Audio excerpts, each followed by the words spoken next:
Pemirsa apa kabar? Saya Santina akan membawakan Warta Berita PTS. Akhir-akhir ini warga di New Taipei sering mendengar suara seperti jeritan kucing pada tengah malam. Setelah pengusutan, mereka mengambil video bukti penyembelihan hewan di rumah sewaan PMA dan mengumbar kasus ini ke anggota Dewan Kota. Dinas Inspeksi Kesehatan dan Perlindungan Hewan atau NTPC kemudian menemukan tulang dan bulu hewan yang diidentifikasikan sebagai kijang. Anggota Dewan Kota New Taipei dari Partai DPP merilis video tanggal 4 menunjukkan keluhan warga yang tinggal di Shizi.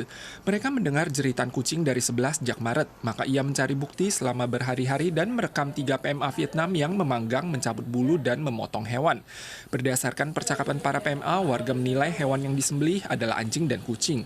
那很明显啊，根据这句话就可以判断说，外面可能是狗或猫啊，不可能是山猪、山羌马，这个是属于其难啊。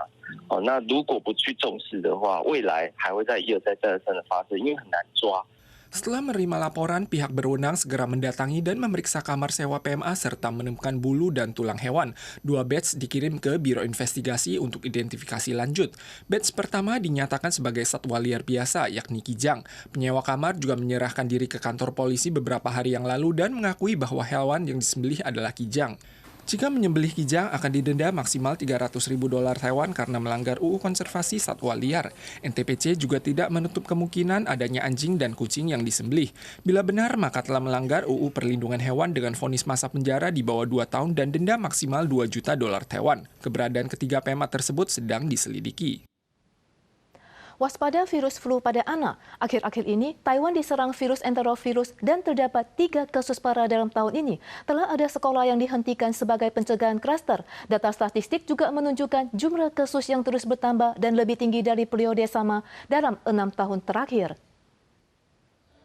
Setelah virus corona mereda, giliran virus enterovirus yang memuncak. Telah ada 3 kasus parah dan 1 sekolah dasar ditutup di Kabupaten Yunlin. Statistik Pusat Pengendalian Penyakit atau CDC menunjukkan telah ada 3 kasus parah pada tahun ini dan 8 kasus enterovirus tipe 71.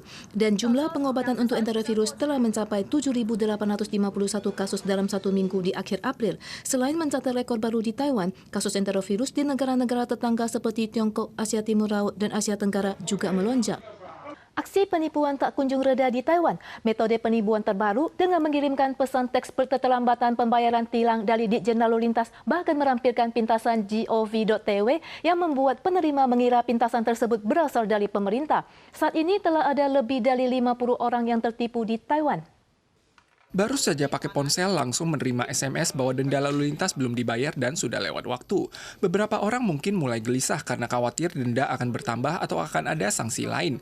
Namun Departemen Transportasi Kota Kaohsiung mengklarifikasi tak peduli apakah itu surat tilang lalu lintas atau peringatan bayar denda, semuanya dikirim dalam bentuk kertas. Kalau hanya menerima SMS, ini adalah penipuan. 你想要确认的话，那有2种方式哈。第一个呢，就是上我们的交通部公路总局他们监理网哈。那监理网哈要注意，我们的所有政府的网站哈，最后都是.gov.tw 哈。那你上这样的网站可以去做一个查询。 SMS penipuan tagihan denda ini akan menyertakan situs yang mirip instansi pemerintah. Setelah masuk akan muncul halaman pembayaran online.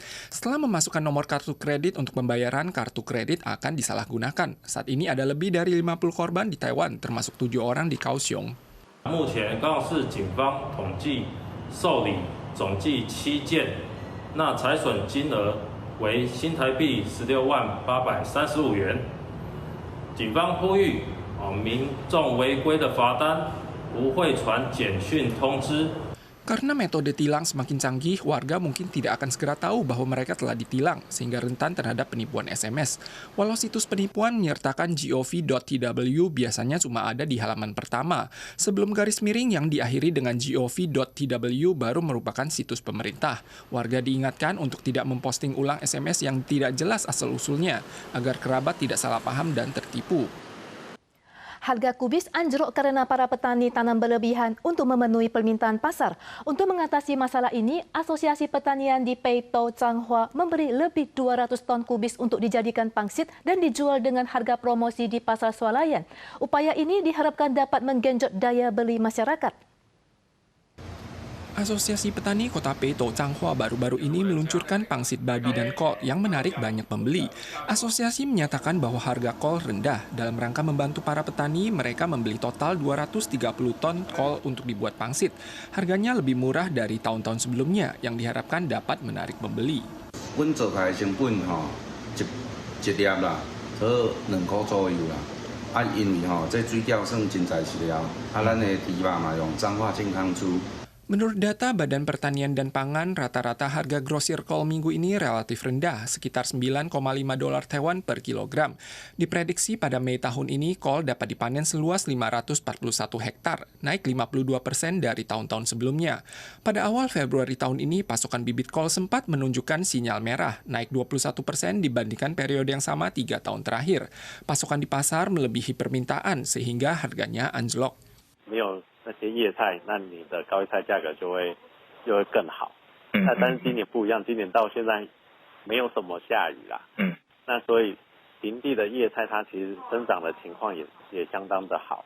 Mekanisme produksi, penjualan, dan pasokan bibit harus ditinjau ulang dan dikendalikan secara tepat. Peringatan pasokan bibit telah ditetapkan selama bertahun-tahun. Namun karena perubahan iklim dan penghormatan terhadap mekanisme pasar, diserahkan kepada petani untuk mengevaluasi kembali proses tanam.